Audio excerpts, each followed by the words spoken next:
Scotland is a mysterious land, a land of lochs and sceneries and mountains and plains, and it has its lores and its stories and its fairies, but isn't it sad how we forget them? So today I would like to share a story with you, an older one. I'm going to tell you a story about a poor young widow woman.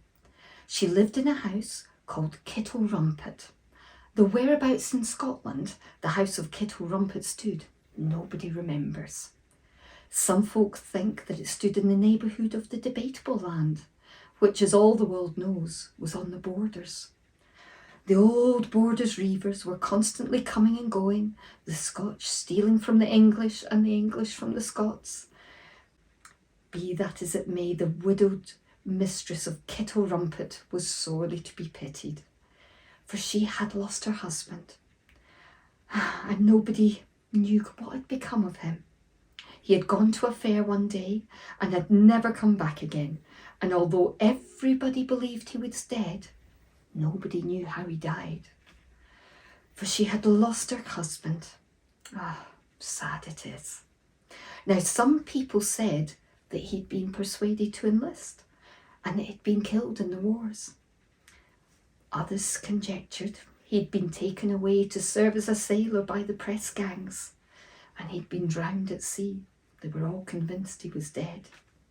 At any rate, the poor young wife was sorely to be pitied, for she was left with a little baby boy to bring up, and as times were bad, they had not much to live on.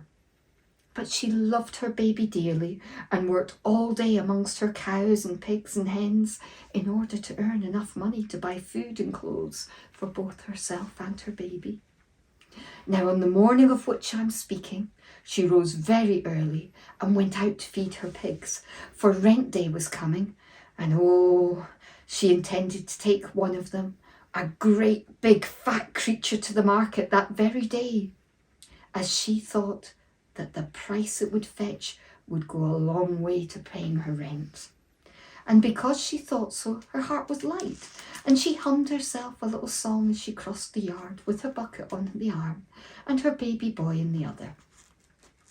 But the song quickly changed to a cry of despair when she reached the pigsty, for there lay her cherished pig on its back, going to breathe its last breath. "What shall I do? What shall I do?" cried the poor woman, sitting down on the big stone and clasping her boy to her breast, heedless of the fact that she'd dropped the bucket and that the pig's meat was running out and the hens were eating it. "First I lost my husband, and now I'm going to lose my finest pig, the pig that I hoped would fetch me a great deal of money." Now, I must explain to you that the house of Kittle Rumpet stood on a hillside, with a great fir wood behind it, and the ground slowly sloping down steeply in front. And as the poor young thing, after having a good cry to herself, was drying her eyes, she chanced to look down the hill. And who should she see coming up it but an old woman who looked like a lady born.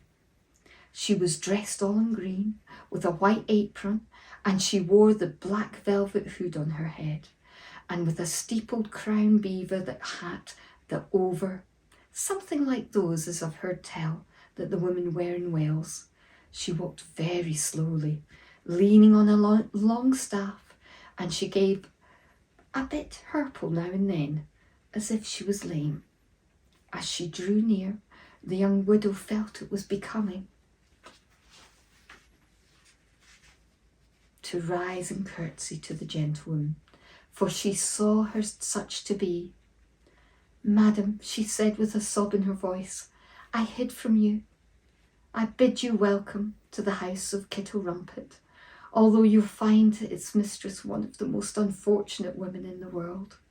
"Hout, tout," answered the old woman in such a harsh voice that the young woman started and grasped her baby tighter in her arms. "Ye have little need to say that. Ye have lost your husband, I grant ye, and there were losses at Sheer Muir, and now your pig is like to die. I could maybe remedy that, but I must first hear how much you would give me if I cured the pig." "Anything that your ladyship's madam likes to ask," replied the widow, too much delighted at having the animal's life saved to think that she was making a rather rash promise. "Very good," said the old woman. Without wasting any more words, she walked straight into the pigsty. She stood and looked at the dying creature for some minutes, rocking to and fro, muttering to herself in words the widow could not understand.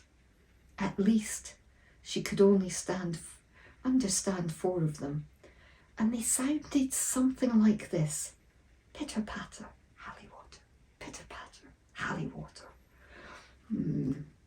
Then she put her hand into her pocket and drew out a tin bottle with a liquid that looked like oil in it. She took the cork out and dropped one of her long ladylike fingers into it, and then she touched the pig on the snout, his ears, and on the tip of his curly tail. No sooner had she done so than up the beast jumped, and with a grunt of contentment ran off to its trough to look for its breakfast. A joyful woman was the mistress of Kittlerumpet when she saw it do this, for she felt that her rent was safe, and in relief and gratitude she would have kissed the hem of the strange lady's green gown if she would have allowed it, but she would not. "No, no," she said, and her voice sounded harsher than ever. "Let us have no fine meanderings, but let us stick to our bargain. I have done my part and mended the pig. Now ye must do yours and give me what I like to ask: your son." Then the poor widow gave a piteous cry, for she knew now that what she had not guessed before, that the green-clad lady was a fairy, and a wicked fairy too. Oh, the fairy stood her ground. "Oh, my goodness, please do not ask such a terrible thing." It was too late now. However, the widow, she prayed, she beseeched, she begged, but no, the wicked fairy stood her ground, hard and cruel. "You promised me what I liked to have, and I have asked for your son, and your son I will have," she replied. "So it is useful making such a din about it. But one thing I may tell you, for I know well that the knowledge will not help you. By the laws of fairyland, I cannot take the bairn till the 3rd day after this, and if by that time you have found out my name, I cannot take him even then.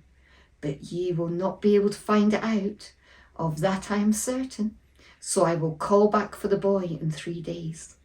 And with that she disappeared round the back of the pigsty, and the poor mother fell down in a dead faint beside the stone. All day and all next day she did nothing but sit in her kitchen and cry, and hug her baby tighter in her arms. But on that day, before that on which the fairy said she was coming, she felt as if she must get a little breath of fresh air. So she went for a walk in the fir wood behind the house. Now in this fir wood there was an old quarry hole, in the bottom of which a bonny spring well, the water of which was always sweet and pure. The young widow was walking near this quarry hole when, to her astonishment, she heard the whir of a spinning wheel and the sound of a voice lilting a song. At first she could not think where the sound came from. Then, remembering the quarry, she laid down her child at a tree root and crept noiselessly through the bushes on her hands and knees to the edge of the hole and peeped over. She could hardly believe her eyes, for there, far below her, at the bottom of the quarry, beside the spring well, sat the cruel fairy, dressed in her green frock, tall hat, felt hat, spinning away as fast as she could at the tiny spinning wheel. And what should she be singing but Little kens are good dane at hame, Whippity Stourie is my name. The widow woman almost cried aloud for joy, for now she had learned the very secret, and her child was safe. But she dare not, in case the wicked old dame heard her and threw some other spell over her.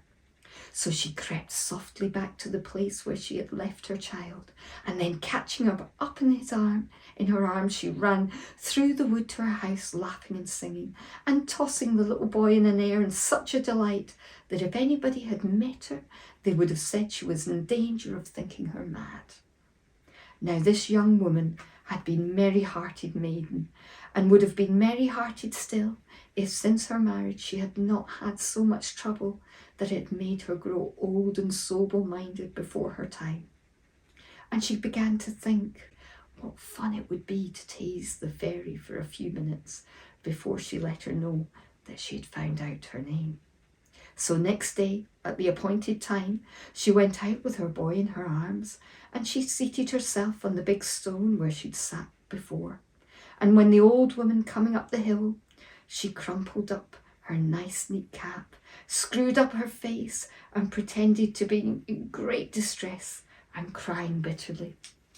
The fairy took no notice of this, however, but came close up to her and said, in a harsh, merciless voice, "Good wife of Kittle Rumpet, ye ken the reason of my coming, give me the bairn." And then the young mother pretended to be sorer distressed than ever, and fell on her knees before the wicked old fairy woman and begged for mercy. "Oh, sweet madam mistress," she said, "spare me my bairn. Oh, take and thou wilt the pig instead." "We have no need of bacon where I come from," answered the fairy coldly. "So give me the laddie and let me be gone. I have no time to waste in this wise." "Oh, dear lady mine," pleaded the good wife, "if thou wilt not have the pig, wilt I not spare my bairn and take me myself?" The fairy stepped back a little, as if in astonishment. "Are thou mad, woman?" she cried contemptuously, "that thou proposest such a thing? Who in all the world would care to take a plain-looking, red-eyed, dowdy wife like thee with them?" Sad. Now the young mistress of Kittle Rumpet knew that she was no beauty, and she had knowledge that she had never vexed her, but something in the fairy's tone made her feel so angry that she could contain herself no longer. "In troth, fair madam, I might have had the wit to know that the like of me is not fit to tie the shoestring of the high and mighty princess Whuppity Stoorie. If there had been a charge of gunpowder buried in the ground, if it had suddenly exploded beneath her feet, the wicked fairy could not have jumped higher in the air. And when she came down, she simply turned round and ran down the brae, shrieking with rage and disappointment, for all the world, as an old book says, like an owl chased by witches. And the young widow woman, no beauty, kept her son. The end.